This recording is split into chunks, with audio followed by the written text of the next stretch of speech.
Bismillah ar-Rahman ar-Rahim. I begin in the name of the Almighty God, the Compassionate, the Merciful, the Lord of the great prophets of God, Abraham, Moses, Jesus, and Muhammad, peace be upon them all.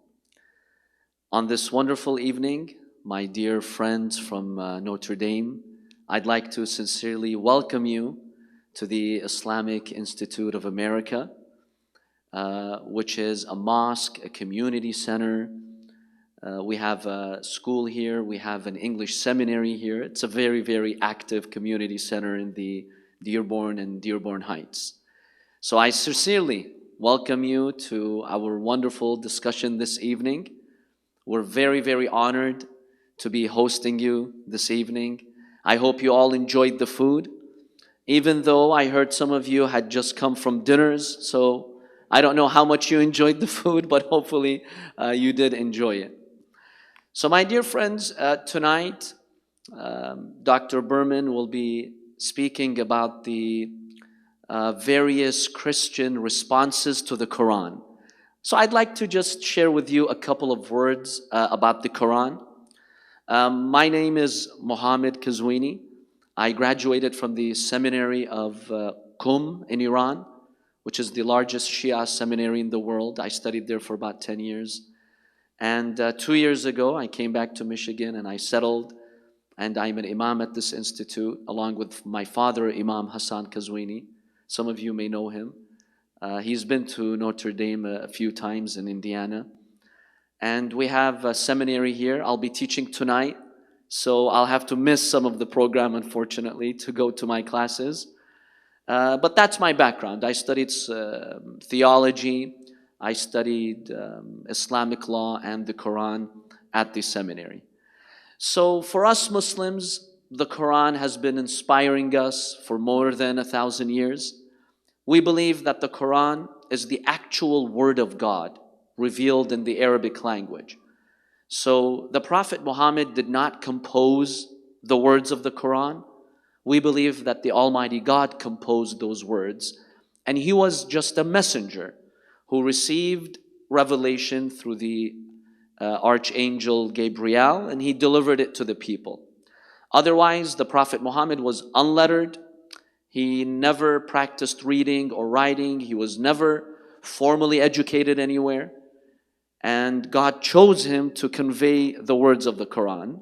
So he's not the author of the Quran, God is, but he delivered the Quran to humanity. Interestingly, 2 weeks ago, I was talking to my 4-year-old girl. Her name is Fatima, my daughter Fatima. And this year, we had her take a class on the Quran because her older siblings are in the Quran class. So she's like, Dad, I want to go to the Quran class as well. So we enrolled her. 2 weeks ago, I asked her, just out of the blue, I told her, Fatima, who authored the Quran? So she thought for a moment. She has a teacher, her name is Sister Suzanne. She said, Suzanne is the one who wrote the Quran. I told her, Suzanne is your teacher, but God is the one who authored the Quran. So the Prophet Muhammad delivered the words of the Quran to his community, and then later on, the Quran was conveyed to most parts of the globe. We feel inspired by the Quran because we believe that the Quran on multiple levels represents the miracle of God. When we look at the contents of the Quran, for example, we find the Quran, especially in 7th century Arabia, calling on human beings to celebrate their unified human family. And so in one verse of the Quran, God says, we've created you from a single male and female. We've made you into nations and tribes, so you come to know one another. And the Quran tells us that one of the signs of God is our diverse backgrounds, languages, colors, and that's something that we should appreciate. In another verse of the Quran, God says, if you save one human life, it's as if you've saved all of humanity. So the Quran spoke of the sanctity of the human life. And this content in itself has been just inspiring. Another aspect of the Quran that many Muslims have found inspirational is the poetic aspect. The Quran was revealed in 7th century Arabia, where the highest form of art adopted by the Arabs of the time was poetry. And so the Quran came at such a powerful, eloquent level with literary gems that baffled those Arabs at the time. Who could produce something like that? And the Prophet Muhammad was not known to be a poet, an author.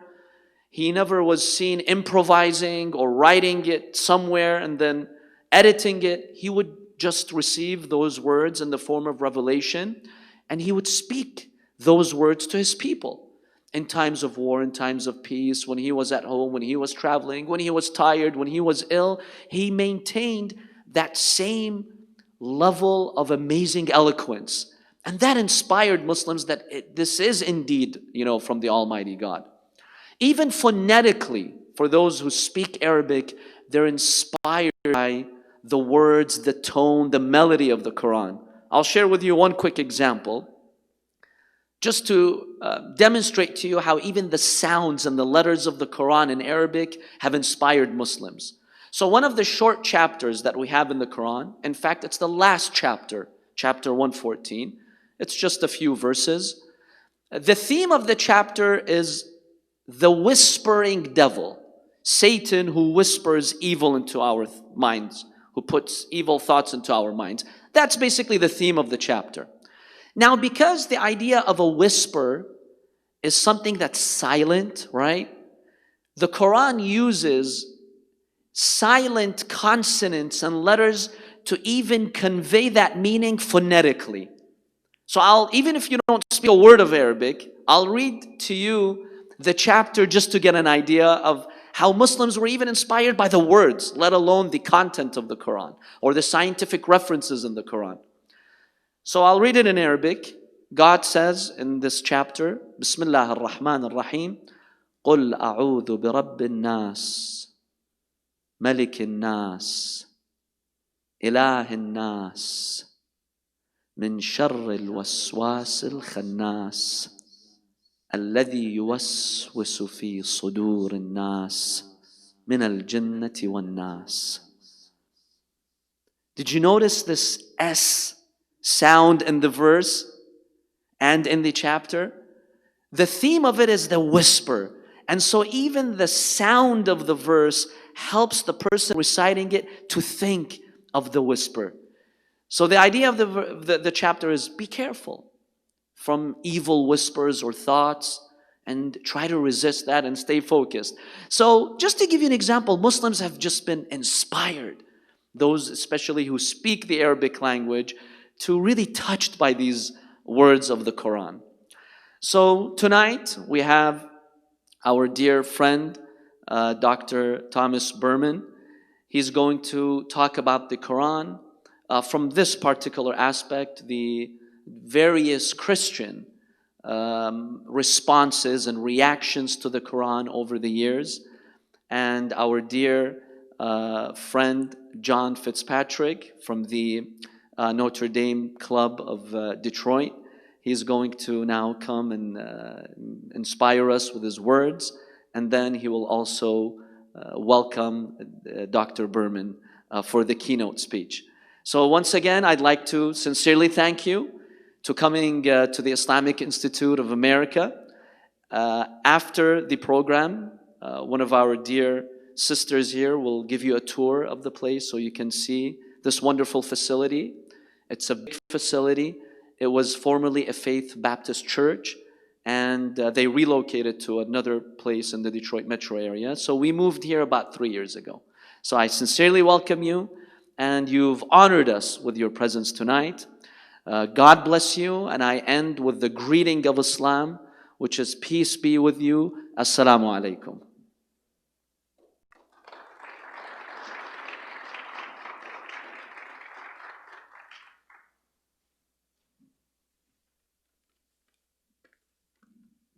Well, Tom, I don't know if you're going to top that talk. Thank you so much. Very graceful. So I'm John Fitzpatrick. I'm the immediate past president of the Notre Dame Club of Detroit. We're joined tonight by Kristen Fitzpatrick, who's our current president. So please join me in thanking the Islamic Institute of America, the Women's Interfaith Solutions for Dialogue and Outreach in Metro Detroit, and Zaman International for helping to sponsor this event.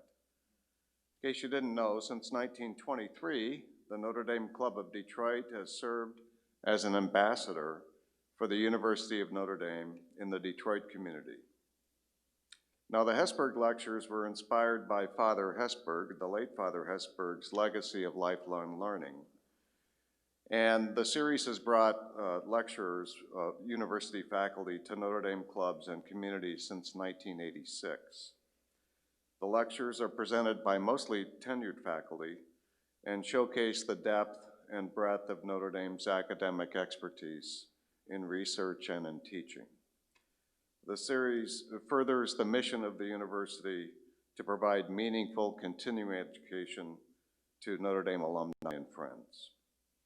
Tonight's lecture is Christians Reading the Quran Across the Ages by Tom Berman. Tom is the Robert Conway Director of the Medieval Institute and Professor of History at the University of Notre Dame. Dr. Berman's research and teaching focus is on the intellectual and cultural interaction between Jews, Christians, and Muslims in the medieval Mediterranean world. So please join me in welcoming Dr. Berman to the Islamic Institute of America.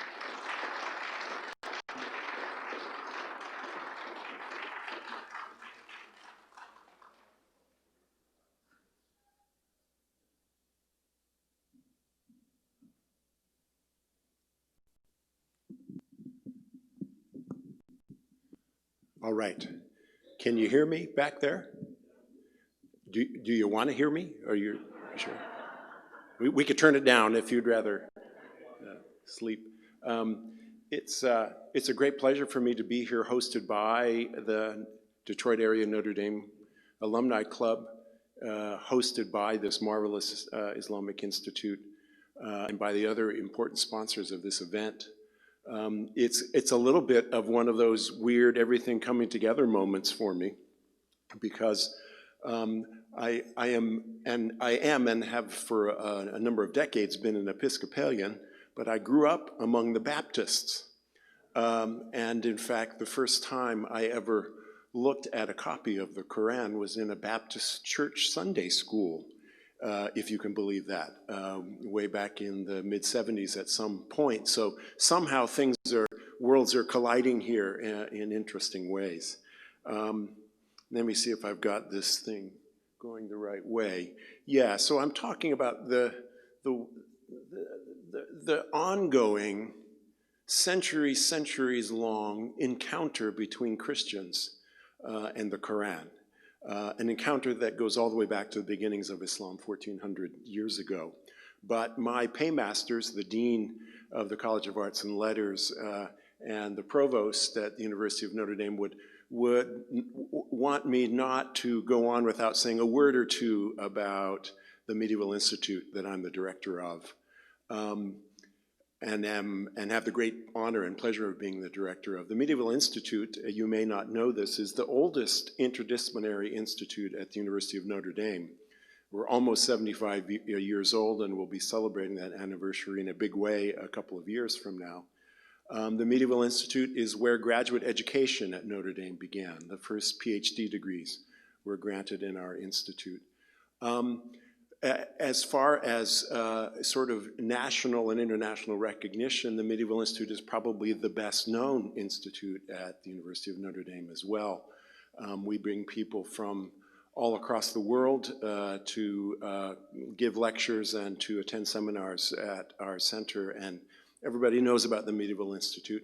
But it is one of these odd things that students passing through Notre Dame, alumni visiting campus, aren't quite aware of this amazing resource that exists and which is really the largest program in medieval studies in the United States. Many of the people who go out and become professors of medieval history, such as myself, are educated right there at Notre Dame. I'd be happy to answer any questions about that any of you have at any moment. And that's the end of that commercial. and we can get back to our regularly scheduled programming. So the Quran and Christians. You may have heard of this because it's been in the news recently. We are living in an interesting anniversary year, the anniversary of a very unusual moment in Christian-Muslim relations way back in 1219, when, during the Fifth Crusade, when Latin Christian knights were camped out besieging Egypt, woefully unsuccessfully, I might add. It was a disastrous crusade from the Latin Christian point of view. St. Francis of Assisi traveled to Egypt, crossed the lines, and went and met with the Muslim ruler of Egypt, the Sultan, Camille, and they had a conversation. And this event was recorded in a number of texts. It was recorded that it happened. It's not clear what either one actually said to each other, but it is an event that's being commemorated actually around the world right now. Just a few weeks ago, we had an event at Notre Dame celebrating this. And in some ways, it is an event that people are talking about because it seems so unusual to us, looking back, that this great Christian saint would have met this powerful Muslim sultan. But in fact, it really wasn't that unusual at all. Christians and Muslims have been talking to each other, have been living side by side with each other, especially in the Mediterranean world, from the very beginning of the history of Islam. And this meeting between Francis and the Sultan, as important as it was one of many, many, many meetings between Christians and Muslims, and one of many, many encounters between Christian believers and the holy text of Islam. And what I want to do tonight is give you 4 short kind of vignettes of different moments of Christians reacting to the Quran. I'm going to start with a reaction that probably you're all expecting. You're probably expecting that when medieval Christians encountered the Quran, what happened is that steam came out of their ears, and they got very angry and red in the face and said, how can this book possibly be saying this? And in fact, we do have a lot of examples of Christians responding to the Quran in that kind of hostile way. And I'll begin with that, but I'm going to move on to 3 very different reactions to the Quran that we also find in the Middle Ages. I'll give you a little warning right now. I'm going to jump around a little bit in history. I'm not going to go in straight chronological order. I'll try to keep you oriented to where we are more or less in the past. And I'll also give you this warning. I'm primarily a historian of the pre-modern world of the Middle Ages, so the examples I'm giving run from about the 11th century AD up to the 16th century AD, but a lot of what I'm saying went on before that and has continued afterwards as well. So my first vignette has to do with a very important medieval manuscript that I spent a lot of time studying, especially 10 and 15 years ago, a manuscript that is now part of the collection of the National Library of France in Paris. And it is a manuscript that contains the first copy of the first translation of the Quran into any Western language. By this point, the Quran had already been translated into other Islamic languages, especially into Persian, but had never been translated, as far as we know, into any Western Christian kind of language, with the possible exception of Greek. In the middle of the 11th century, in the middle of the 12th century, in the 1140s, it was translated, and this manuscript that you see an image of is the original copy of it.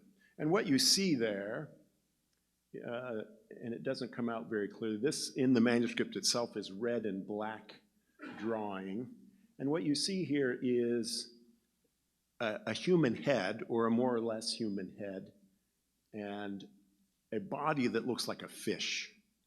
So we have a kind of a monstrous man-fish drawn here, and this is on about, what did I say, the 11th folio, or the 22nd page of this volume. that contains the Quran in Latin and some other Islamic texts. And it's here to kind of tell us something, that this guy, and he's identified by name, Mahumeth, that's one of the medieval Latin ways of spelling Muhammad, is a kind of a man-fish. He's a kind of a monster. And this is one of the first things when you open up this manuscript that you notice that you're being warned that what you're going to be looking at is a book that you should be a little bit shocked by, if not a lot shocked by. And when you page far enough along in this manuscript, and you get to the Quran itself in Latin, you see many pages that look like this, where we, where we have the main text of the Quran translated from the beautiful sort of poetic Arabic that Imam al-Qazwini discussed into a very high status Latin prose, and then alongside it a bunch of notes. And these notes were put there not by a later reader, but by the people who were actually making this manuscript. They're like the commentary notes that maybe you have in your Bible. And a good friend of mine who's a scholar of this text as well said in an article about 20 years ago that these notes are there to tell Christians where they should be outraged by the Quran. Where are the parts that, because these Christians they actually have never seen the Quran before in Latin Europe. They don't know anything about it. These notes were written by people with a lot of knowledge of Islam, and they're meant to kind of point out parts that Christians should be a little bit scandalized by. And one such note is this one right here, and I'll show you that blown up a little bit. I'm sorry it pixelated a bit, but so it goes. This thing right here is actually a word. It doesn't look like it, but in medieval Latin handwriting, you could connect a bunch of letters together into one kind of note. And if you look at it closely, you see N there, and then you see an O right there, and you see a tall T, and then at the bottom you see an A, and that all spells nota. And you can just imagine what nota means in Latin. It means pay attention. Pay attention to this. And what this note is referring to is a very famous passage of the Quran in the 25th verse of the second chapter, the second surah, a surah that says, in these gardens, that is the gardens of paradise, the gardens of heaven, they will have immaculate spouses. This is that verse of the Quran that seems to say that in heaven, believers will have sexual partners, that sex will happen in heaven because it's part of the beautiful things that God gave us. Medieval Latin Christians were not at all given to believe that kind of thing. And that's why the nota is there. And if we look more closely at what follows the nota, it kind of instructs us about this. It says, note that everywhere he, Muhammad, promises a paradise of carnal delights, just as another heresy did. Now notice a couple things that's happening there. Here the Christians are all assuming that Muhammad wrote the Quran, which already is a disagreement from, as we just saw from the Imam, from how Muslims understand the Quran. And what this note is telling us is, here you should be shocked because Muslims seem to believe in a carnal paradise, that in heaven there will be bodily pleasures. And medieval Christianity did not teach that at all. So a lot of these notes do this. They point to passages and they say, notice, here's something that's contrary to Christian doctrine and you should be a little bit scandalized by it. Eventually, the writers of these notes, they kind of got worn out. And you can tell this because the farther you go into the Quranic text, the fewer notes there are. But way toward the end, on one page, there's a note in the margin that simply says in Latin, nota stultitiam ubique. And if you think back to any Latin you might have, you may recognize that as this. Notice the stupidity everywhere, kind of throwing up their hands. There's just, what can we do? This is a book that has just all kinds of things that are contrary to Christian teaching.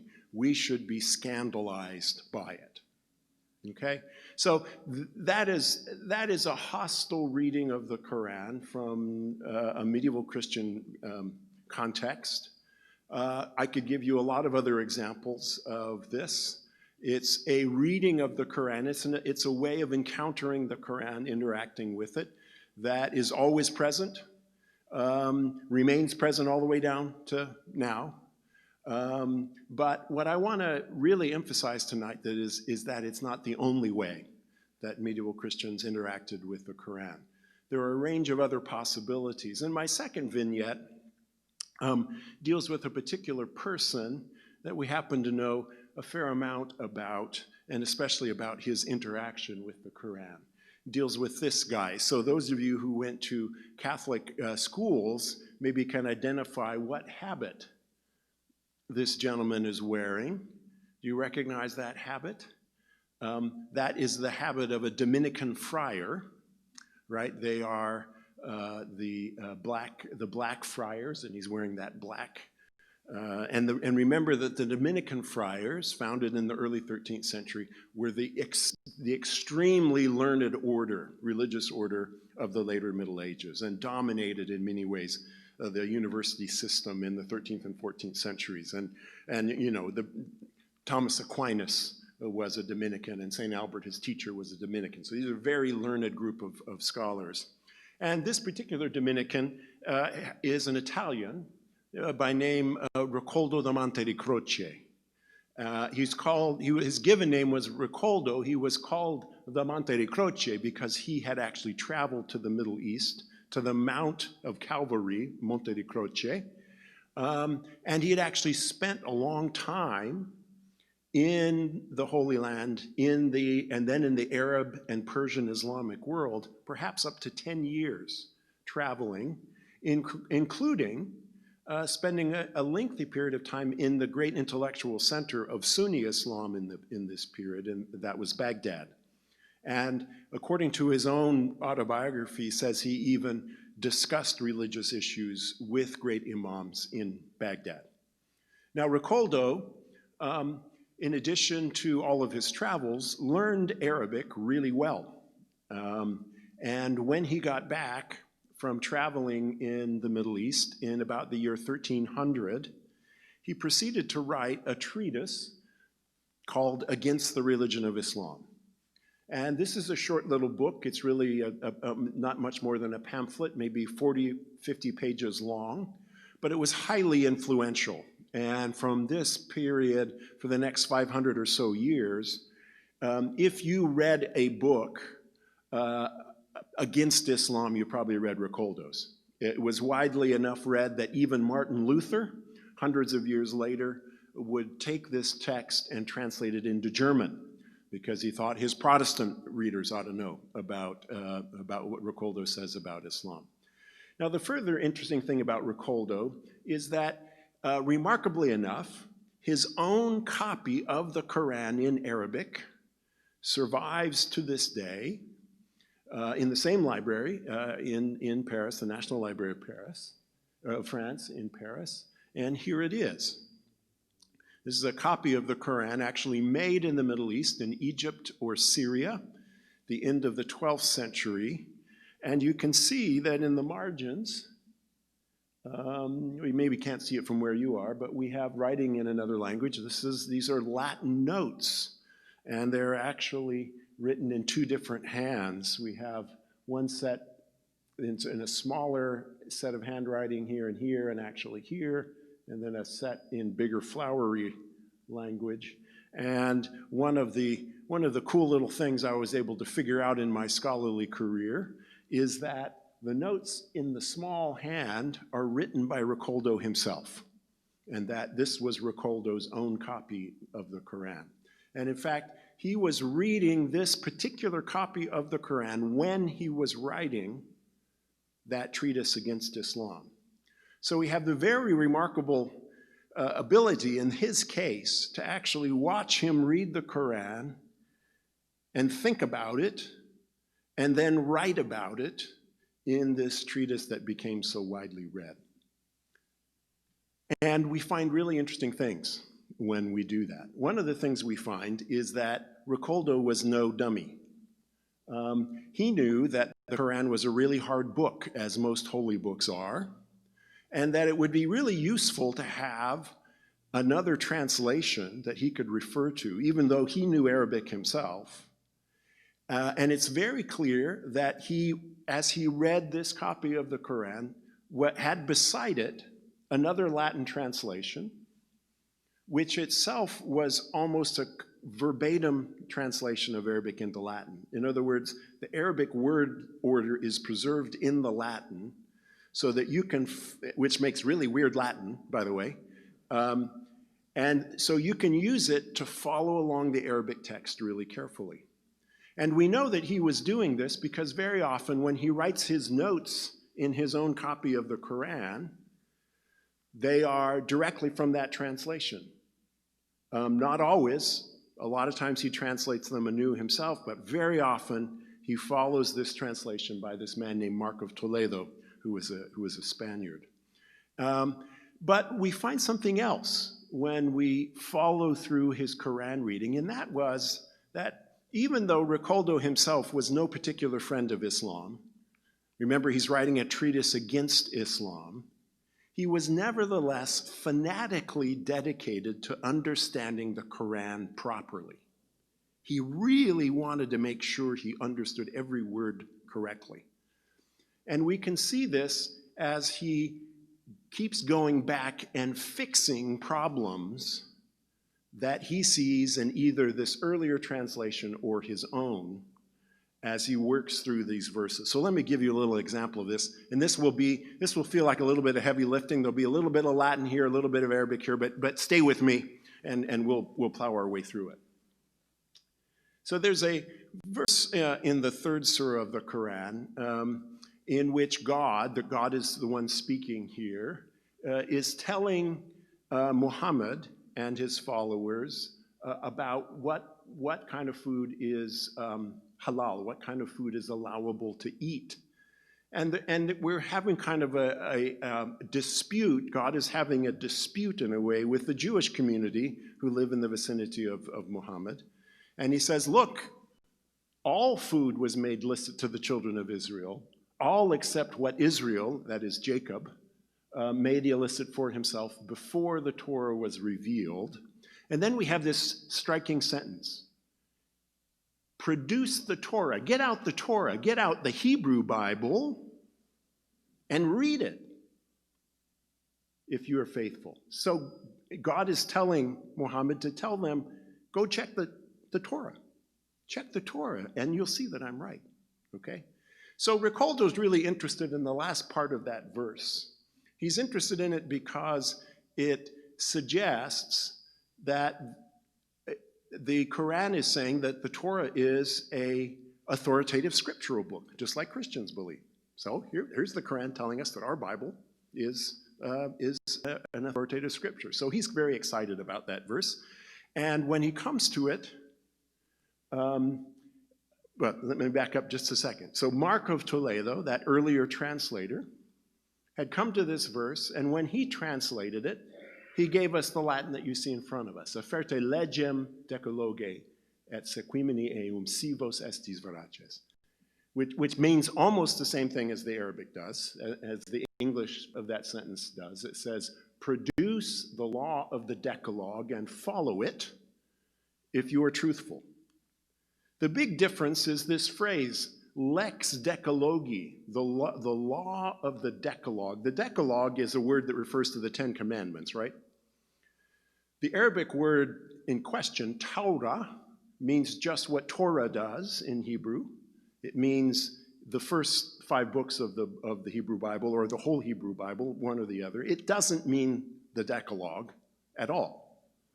Strikingly enough, when Ricoldo gets to this passage in his own copy of the Quran, he copies in Mark of Toledo's translation, except he changes it. This is his note right up here, and it reads like this. Aferte Pentateuchum et sequimini eum si vos estes veraces. Produce the Pentateuch. That's a Greek word that means the same thing as Torah. So here our friend Ricoldo, this very intense Dominican, is following along this other translation, and he says, wait a second, there's a mistake here. And he corrects it and puts in Pentateuch. Because he's that kind of intense, he really wants to understand what the Quran says itself. But then something else happened. He noticed that there's another little problem with that translation, and it's this word, sequimini, follow in Latin. The problem is that it translates a word, it's this word right here in Arabic, fatlu, which can mean two things. It can mean to follow, or it can mean to read. And Ricoldo, when he got to the point where he wanted to use this verse in his actual treatise against Islam, said, wait a second, that's not right either. And when he got to the point of including that verse in his treatise against Islam, he corrected that too. And he changed the translation one more time. Afferte Pentateuchum si estis veraces et legite, and read it. So here's a guy, and there are multiple examples of this. Here's a Christian reader, a Dominican. There's nobody sort of more hyper-Christian than the Dominicans. They're the order of the preachers after all. He's writing against Islam, but when he does so, he is passionate about getting the text right, making sure I understand what the Quran says properly. And so what he's doing is related in a way to that hostile vision, that hostile way of engaging the Quran, and yet there's something quite different here as well. There's a kind of a deep respect for the Quranic text and for getting it right. And he goes to great lengths to do that, our friend Ricoldo does. So that's vignette number 2. So we're halfway through, if you're keeping track. We're halfway through, 2 more to go. The third vignette comes from a few hundred years later, and we already covered that. And it deals with this manuscript copied in about the year 1516 in the city of Florence. Now, this is a copy of the Quran in Latin. It's that same Latin translation that we started with that had the notes to tell us where to be offended in it. But this is a copy from much, much later, and it doesn't have any of those notes in it at all. None of them are there. Rather, what we have is the Quran copied in a kind of handwriting that geeky scholars like myself call humanistic cursive handwriting, which flourished in this period, especially in Italy. It is the direct ancestor, if you're wondering, of what we call italics. And in this period, there were a couple of different ways you could write Latin. You could write it in the new humanistic scripts, like humanistic cursive, or you could write it in the old-fashioned Gothic scripts. And the tendency was that you wrote churchy stuff in the Gothic script. So you copied the Bible in Gothic, and you copied canon law and theology in Gothic, and you copied classical texts from ancient Rome and Latin translations of Greek works in humanistic script. So think about that. Here we have a copy of the Quran, copied in the type of alphabet that in the period they used for classical texts, suggesting maybe that the Quran might be understood not so much or not only as the holy book of another religion, but as a kind of a classical text. And there's something else that indicates the same thing, and it's this thing right at the bottom, which I'll show you a detail of. Who do you suppose that is? That is Muhammad. This is Muhammad depicted, again, erroneously from the Muslim point of view, but depicted as the author of the Quran. And such portraits are very common in Italian manuscripts of this period. So you might be reading a book by Cicero, and on the first page, at the top or the bottom, very often the bottom in the middle, there'd be a picture of Cicero.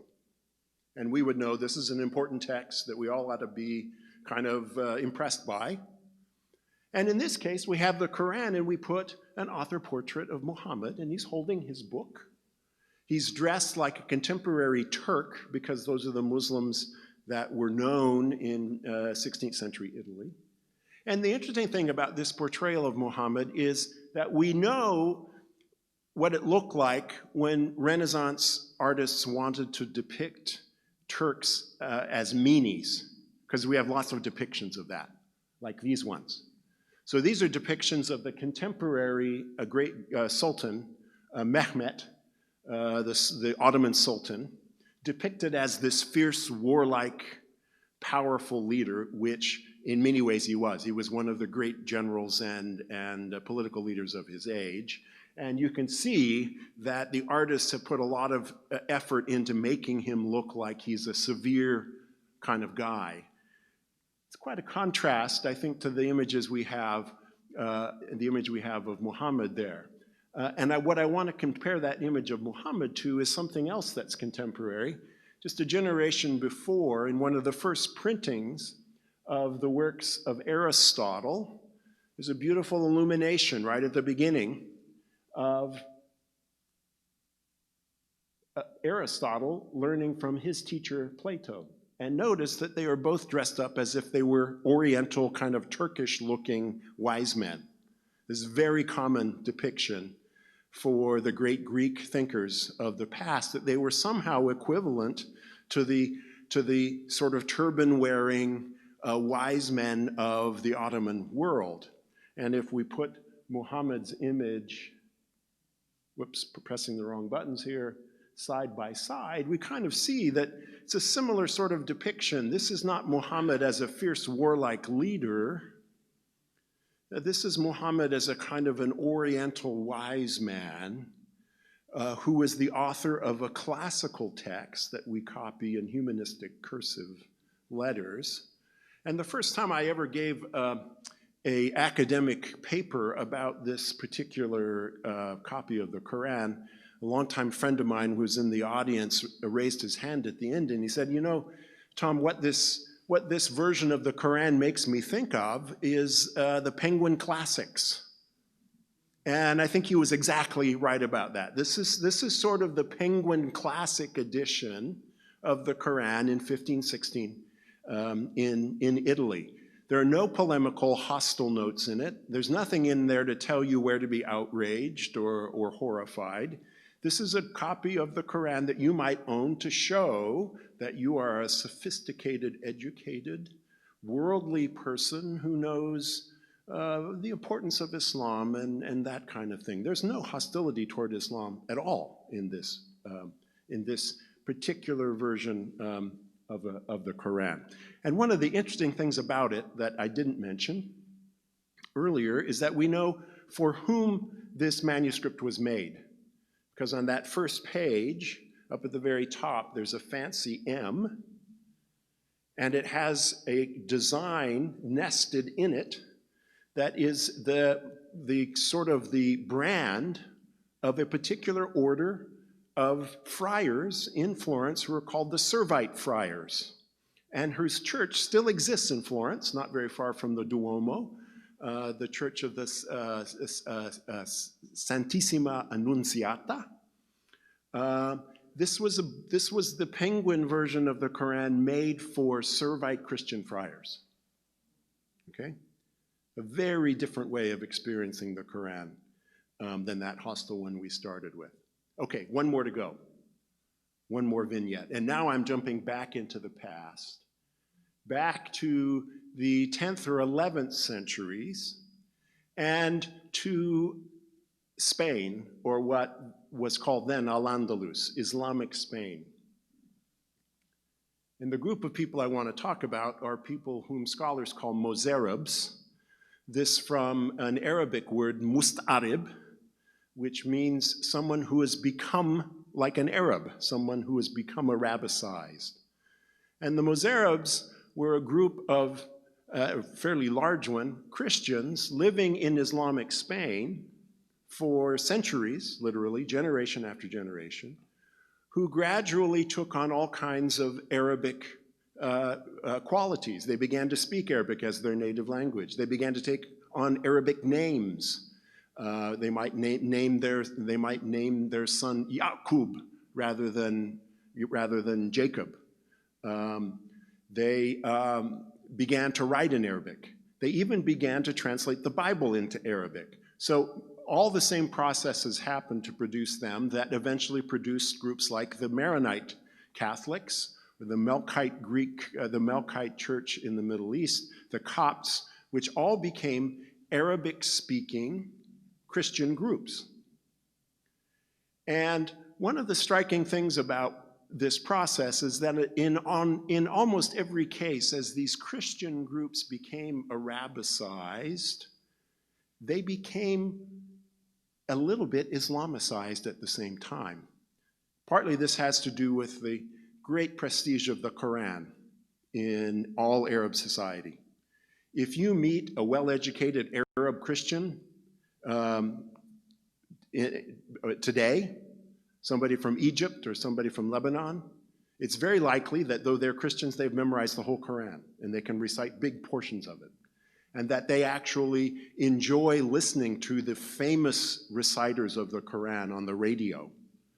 The Quran is the great literary work of the Arabic language, and so it tends to suffuse the Arabic language, and Christians take on much of its terminology and some of its ways of thinking. And we find this, interestingly enough, among the Mozarabs. And I want to give you a few examples as my last vignette. To do that, I want to talk a little bit about a work that's in this amazing manuscript, which is not in Paris, it's in the Vatican Library in Rome. And it is a copy of the Psalms in Arabic. Now, these are Psalms translated from the Latin Vulgate Psalms into Arabic for the use of these Mozarabs. And so this title right here says Mazmur Miya wa Tissa wa Thalathun, the 139th Psalm.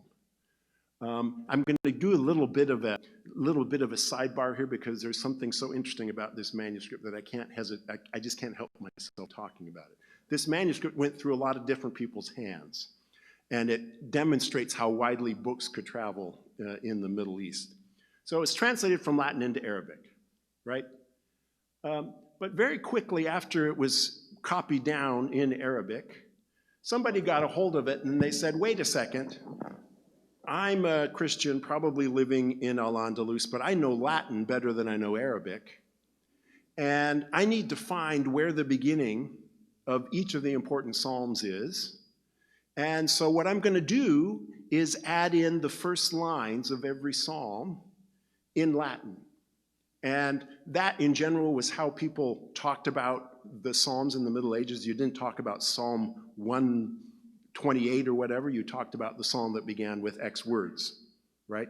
And so what our scholar has done is written right up here, Domine probasti me, Lord, you have tested me. The beginning of that beautiful 139th Psalm, Lord, you have tested me. And he's written it there so that as a Christian who knows Latin a little bit better than Arabic, he can flip through the book and he can find the psalm he wants to pray quickly. All right? So all of this was being done maybe about the 14th century, 13th, 14th century. But you notice something else if you look here. Other words written above. Here's the Arabic word.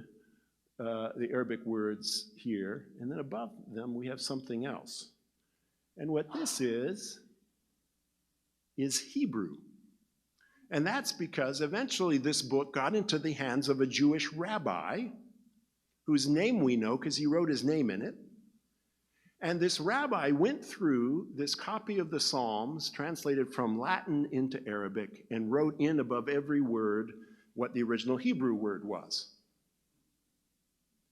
And that isn't the final journey of this book either. This was probably a rabbi in North Africa who did that. By the early 16th century, this book got into the hands of an Italian scholar who was interested in Hebrew stuff. And he was interested in it because of the Hebrew words in it. And he wrote his name in it as well. And from him, it went into the Vatican Library. So that's how this book, that's the sort of journey of this book that gets it to be available to us now in Vatican City. But what I really want to talk about are what we find not so much in the Psalms themselves, although there's plenty of examples of it there, but in an amazing document that's at the beginning of this manuscript, which is a preface about the Psalms and why Christians should be praying them and thinking about them and conscious of them. So it's a preface written in Arabic about why Christians should do this. And one of the striking things about this preface is how much of the language, it's all Arabic, but how much of it is so thoroughly Islamic. It's so thoroughly Quranic, in fact. Phrases, words, whole sentences taken straight out of the Quran and put into this Christian theological context. So, for example, right at the beginning of the preface, we have the same words with which the Imam began tonight. Bismillah ar-Rahman ar-Rahim. In the name of God, the merciful, the compassionate. Christians very often used the same, it's called the basmala in Arabic. They used the same basmala that Muslims did in their own Christian documents. So it's not at all unusual to see this. They just borrowed that. And this phrase begins every single surah of the Quran except one. So just like the Quran, they're beginning this document about why Christians should pray the Psalms with the basmala. When the author of this text wants to talk about Jesus' disciples, he uses exactly the same word for Jesus' disciples that the Quran uses. The Quran uses a very unusual word, al-Hawariyun. It's a very unusual word in the Arabic language itself, and there's a great big long discussion over the centuries about where this word came from in the Quran. There are other possible words that the author of our preface could have used, but he says, I'll use the Quranic word. They're the Hawariyun, just as they are in the Quran. One of the most common phrases in the Quran about God is that God is the one who halakal samawat wal ard wa ma bainahuma. God is the one who created the heavens and the earth and what is between the two of them. Arabic is unusual in having both a singular, a plural for each word, and a dual. So you have a special ending when you want to talk about things in pairs of two, and this phrase has that dual in the end of it, bainahuma, between the two of them. It's very, very Quranic. It appears in the Quran maybe a dozen different times. And in this text, at one point, while telling Christians why they should pray the Psalms, it says that Jesus is the one who created the heavens and the earth and what is between the two of them, quoting the Quran directly in doing so. And kind of, you see, turning the tables on the Quran a little bit too. There's something a little bit aggressive about this. We're going to take your language and we're going to turn it toward our own ends, but it's vividly Quranic language. And finally, one more. Another of the most common phrases on a Muslim's tongue to this day, one of the most important parts of the daily prayers 5 times a day is this phrase, Alhamdulillah Rabb al-Alameen. Praise be to God, the Lord of the worlds. It appears in that first short surah of the Quran called the Fatiha, which is repeated over and over a number of times each day by Muslims as they pray. 2 or 3 different times in this Christian document when the author is about to shift gears and he's going to tie off the end of one subject and move on to the other, he puts in the Alhamdulillah Rabb al-Alameen at the very end of it. So here are Christians living in medieval Spain who have taken on the Arabic language in a huge way, have become like the Arabs. They've become musta'aribun, But they also have taken on Quranic language in a very big way, so much so that it filters right into their Christian theology. And they are by no means unique in that. So those are my 4 vignettes of different ways that in the pre-modern world Christians could encounter the Quran. What might I say in conclusion to all of this? Well, historians sometimes, there are jokes historians say, like historians don't try to ever predict the future because we can't even predict the past. But one of the other things we often say is that the best thing that historians can do is to complicate the past, is to take the past, which all of us, including us who have spent our lives studying history, always want to make a lot simpler than it was, and show that it was a lot more complicated than we can imagine, a lot more complicated than we would expect. And the important thing about doing that is that if we can remember to complicate the past, we can also remember to complicate the present. That just as people in the past were capable of very different reactions in different circumstances, we're capable of being hostile toward the Quran in one moment and kind of seeing it as a classical text in another moment. So are people in the present, all people in the present, capable of reacting to the world around them in complicated ways. And almost nobody is simply a black and white creature.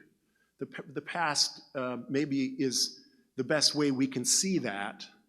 And I hope that you will take this complication of the past and be willing in this age that badly needs it to apply that complication to the present and to recognize that sure, there is potential in everyone to read everybody else's holy book with hostility, but there's also potential in everyone to take it seriously.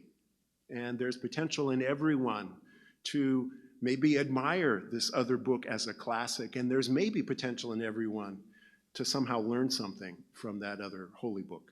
I'll stop there, and I'll welcome any questions, any comments you have.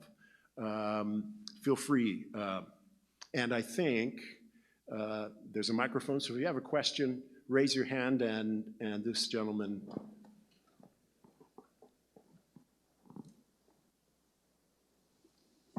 Good evening. I have a question. In your translations with the Latin, the Italians and all that, when they translated the Arabic into those languages, how different are the translations over time, the 300-400 years? I mean, like we have English, Old English, Latin, you know, and they translate, things would change, you know, Aramaic to that and all that. Yeah. I'm wondering how much they changed, or were they very accurate? Well, a couple of things to say about that. First of all, yeah, languages are moving targets. Every language that you translate out of, in most cases, is a moving target. It's at some point in an evolution. And when you translate into a living language, that language is a moving target. It's changing, it's shifting, it's going in other directions. And moreover, every language is an immensely complex thing. In fact, perhaps the most complex entity in the world other than the human mind are human languages, which are just vastly complicated things. So what that means is that even if 2 people translated the Quran from Arabic into Latin at the same time, their Latin versions are likely to be quite different from each other. It doesn't necessarily mean that one is better than the other. It means that there's never a single word that by itself adequately translates a word of another language, or very rarely is there ever. And that there are different parts of that source text that you capture with different ways of translation. So I mentioned that first Latin translation did something very interesting. Instead of translating it word for word, as the second one did, it said, the translator seemed to say, look, the Arabic of the Quran is this beautiful, high status Arabic. I have to find a kind of Latin that is equal in status to that. And so what he did is he took the Quran and he paraphrased it into very complex Ciceronian kind of Latin, very elevated, quite difficult to read. And it's a very different feel from the translation 75 years later, in which it's done word for word. So, I mean, in a way, the answer to your question is that every translation is an interpretation. To translate and to interpret are virtually the same thing. And as a result, there's a great deal of variation over time, even within time, over how a text is translated. And this is true of Quranic translations made by Muslims as well. So there's been a lot of writing recently about early Persian translations of the Quran made by Persian Muslims for themselves. Great deal of variation, even in the same period, because that language is really complicated and translation is really, really complicated. So my answer is, yeah, sort of, you know. I hope that responded somehow. Other questions or comments? Professor, a couple thoughts on it. The manuscripts, were they vellum? What were they and how were they saved? And then secondly, the Shiite and Muslims, how do they fit into the whole story, so to speak? Yeah. Okay, so the first question, let's see, we looked at about 3 or 4 different manuscripts. The initial one of the Quran in Latin, that's a vellum manuscript, so on sheep or calf hide. The manuscript of the beautiful manuscript from Florence, that's actually a paper manuscript, because by the 16th century it had become very common to copy manuscripts on paper, although some were still copied on vellum. The Mozarabic Psalms, at that period, their paper was not being used, so that's on vellum as well. So generally speaking, in Latin manuscripts, if it's before about 1200, it's virtually always vellum. Gradually after 1200, more and more and more manuscripts are copied on paper, although deluxe ones are still often in vellum. The Sunni Shi'i division of Islam doesn't fit much into the story that I have told, and that has to do with geography mostly. I have spent my career mostly looking at Latin Christian responses to Islam, and so that tends to mean the western part of the Mediterranean world. And there are virtually no Shi'i Muslims in that part of the world in the Middle Ages. So in general, Latin Christians had very little interaction with the Shiite branches of Islam. Farther east, that's a different story, but in general, the places where Shiites are in high concentrations, in Persia, in Lebanon, in southern Iraq, are farther away from territory where there's much interaction with Christians, and so there isn't in the Middle Ages nearly as much interaction between Latin or Greek Christians and Shiite Muslims as there is with Sunni Muslims.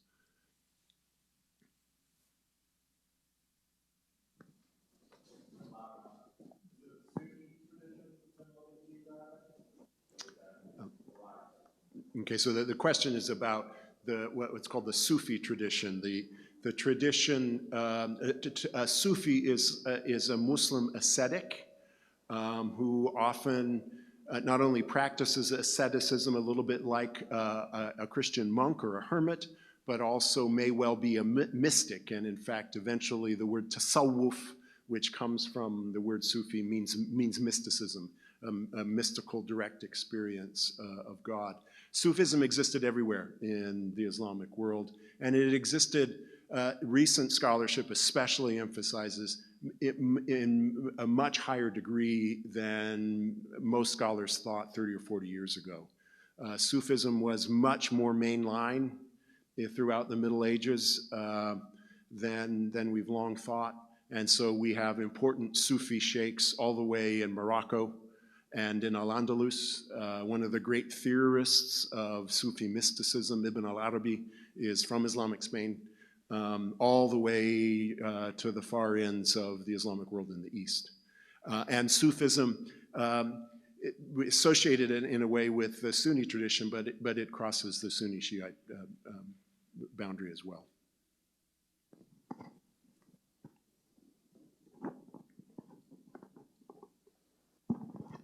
This is a broader question, but Muslims, Christians, and Jews all believe in one God. Mm-hmm. If they all believe in one God, and I think there is one God, that says they all believe in the same God. Now, he may have different names, and he may have manifested his divinity in a different way, but if they're all believe in the same God, why is there so much discord between those three people? This is a very good question, and a very timely one, because there are people on several different sides of the modern sort of shouting about this who are saying things I think are profoundly untrue, at least from a historical point of view. Historically speaking, in the Middle Ages, Jews and Christians and Muslims agreed entirely that they believed in the same God.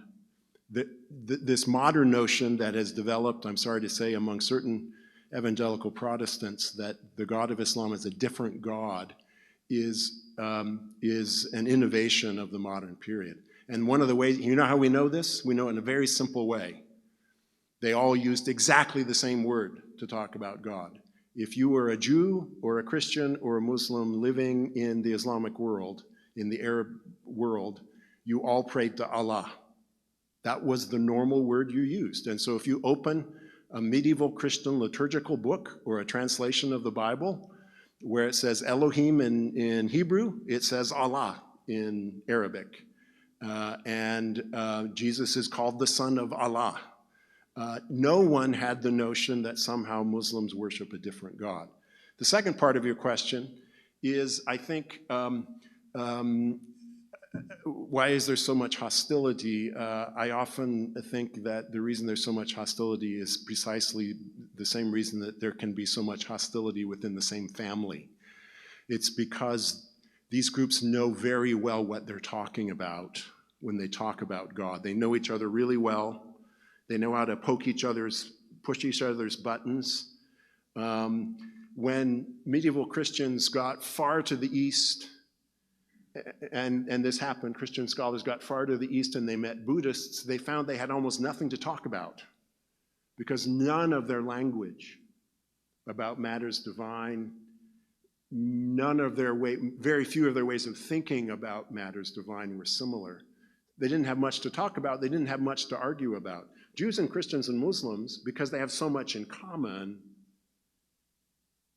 that's precisely why they have so much to argue about, is because there are these places where there are differences. So it's the family resemblance, I think, and I've always thought, that leads to the conflict. But otherwise, and I could go farther with that the way in which God, Allah in Arabic, is defined by scholars is almost identical in all the traditions. So Jews, Christians, and Muslims all said that this God has certain qualities about him that we can identify because our scriptures tell us about them. He's not a completely unknowable God, in other words.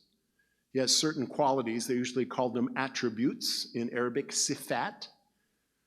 And the attributes they identified God as having are almost all the same. God is omnipotent. God knows all things. God is merciful. God is a judge. God is just. When they made their lists of what are the attributes of God, Jews and Christians and Muslims mostly agreed about that. So, yes. Just a short follow-up question. if in the Middle Ages, they all believed in the same God and used the same name, how can they consider people nowadays to be infidels? Well, so there's a distinction between believing in the same God and believing the same things about other aspects of religion. So Muslims believe that God is one, Christians believe that God is one, but Christians believe that God is also a Trinity, which Jews and Muslims do not believe. And Christians believe that the one God became incarnate in the person of Jesus Christ, which Jews and Muslims do not believe. So you can believe in one God, but then that's only part of the story, because the big story for Christians is that this God emptied himself out, became a child in a manger, took on humanity's sin and died and gave salvation for it. Muslims say, no, that's not God's way of interacting with humanity. God's way is a merciful way in which God is pleased to show us a way that we can follow, and it's laid out beautifully for us in this beautifully poetic book, the Quran. God mercifully gives us a way. He doesn't need to become incarnate to do that. So they agree about the belief in one God, but they disagree about these other aspects that both sides take very seriously. And so, for a Muslim, a Christian is a kafir, is an unbeliever in the final revelation of that came to Muhammad. I said what we do is complicate things. Some of these things were really complicated to start with. Could you comment on some of the common elements between the Quran and the Bible, like the story of Abraham and the chapter on Mary in the Quran? Yeah, well, yeah, so there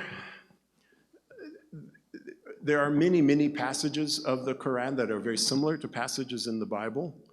Many figures in the Quran are very familiar to all Jews and Christians because they appear in the Bible. So Mary actually shows up more in the Quran than she does in the Bible, for example. Jesus is a very important figure in the Quran. He's always called, however, Isa ibn Maryam, Jesus son of Mary, so that one does not believe that he is Jesus son of God. Abraham is a key figure. Ibrahim is a key figure in the Quran. But there are very clear thematic similarities. A lot of scholars would say that much of the Quran is very similar to the prophetic books of the Hebrew Bible. So a lot of the Quran has this prophetic call, like the major and minor prophets in the Hebrew Bible. The Quran is different from the Bible in some other ways that have always kind of thrown Christian readers. The Quran doesn't have very much extended narrative. In other words, the great majority of the Quran consists of relatively short units that are followed by another short unit that may not have much to do with it directly, followed by another one. The exception to that is the Surah Yusuf, the story of Joseph, which is a kind of an extended narrative. But the structure of the Quran is quite different from the Bible. And from the very beginning, Christian readers have always found it a little bit disorienting. But some of the themes are very very normal for a Christian reader, that God created all humans. God will judge all humans on the last day. Humans need to be ever thinking about the Yom HaKiyamah, the day of resurrection. Someday they're going to meet their Maker and they're going to be judged, and they need to live up to a code of righteousness. So the kind of scriptural monotheism that first becomes really vivid in the Hebrew Bible is very vividly present in the Quran. And that's one of the most striking sort of common threads in all of those revelations. Some of the current concerns about Islam address Sharia law. Is Sharia law part of the Quran, and are we misunderstanding it? Or is it a matter of taking something too literally versus figuratively? Yeah. Well, it would take a much better scholar than me a month and a half to answer that question well. It's easy to say Sharia, and there is a thing, there is a Sharia law, but what Sharia law consists of is an immensely complex body of law, highly sophisticated, worked out over many centuries, covering the whole range of the human experience, everything from ritual acts to inheritance, to marital law, to all matters of all things. But if you want to think of the closest analog that maybe North Americans will be somewhat familiar with, the closest analog is rabbinic law in the Jewish tradition. Sharia and law and rabbinic law are similar in a number of ways, especially in the Sunni Muslim tradition. And one is that there isn't any pope for Jews and there is no pope for Sunni Muslims. There is no single authority with the authority to teach. And that means that the law is hammered out by agreement among scholars over a long period of time, involving an enormous amount of debate. And so if you know the joke about if you have 3 rabbis, you've got 4 opinions. That's very true of Sharia law. Sharia law is a very complex, supple, sophisticated tool. And it's not like you can go and find the 20-page version of Sharia law and say, we're going to impose it in X place. That's not how this works. It is a long, complex, erudite legal tradition full of all kinds of checks and balances. It's no simplistic, barbarous kind of system of law at all. And by the way, you might want to know this. In the Middle Ages, it was perfectly conceivable to talk about the Shariat al-Yahud, the Sharia of the Jews, but also the Shariat al-Nasara, the Sharia of the Christians. Christians talked about themselves in Arabic as having a Sharia, that is, a set of canon law that governs their life. So Sharia isn't just an Islamic word either.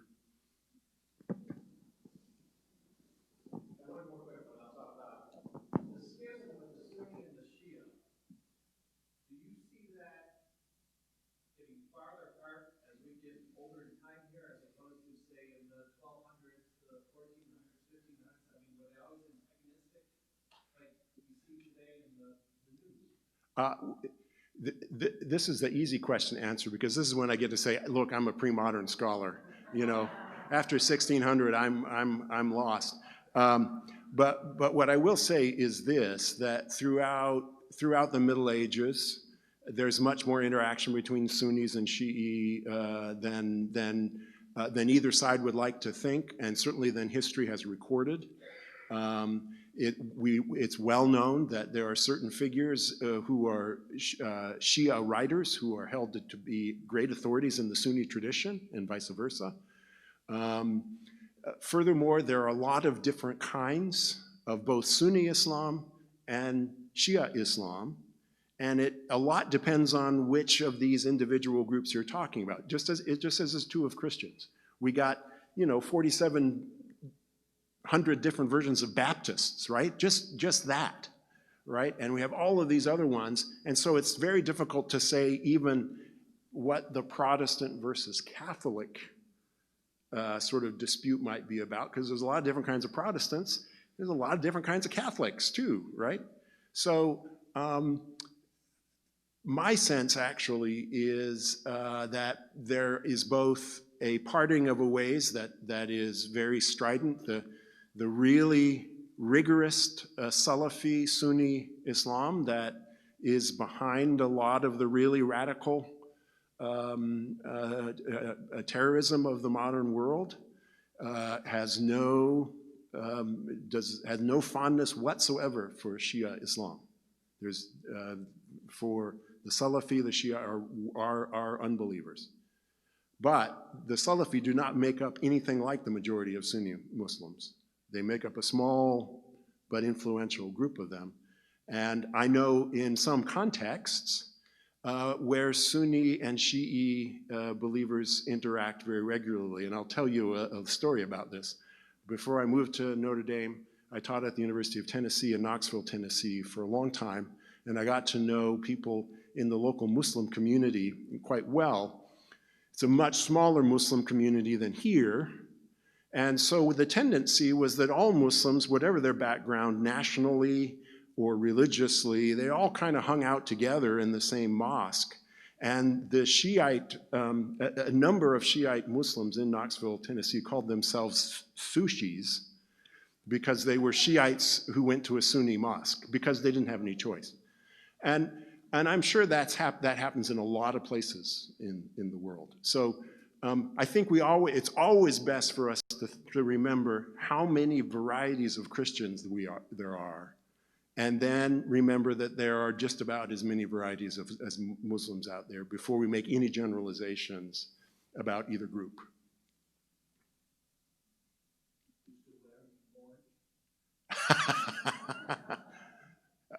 We really love Knoxville, Tennessee, but I'll tell you that color of orange, I never cared for. God help me. I may be stricken down for that, but I like Notre Dame blue and gold a whole lot better. Any other questions? I probably bored you to death. Well, thank you very much for your time and attention. And there's one question in the back. Anyone would like a copy, just to have it, you might want to go through it. It's available for you to have and keep if you'd like it. One of the brothers told me to ask you if you'd like one. Copy of the Quran in English, yep. Yeah, cool, very cool. Yes, thank you very much. Okay, so if anyone would like to just see me outside, we'll get one for you. It's interesting.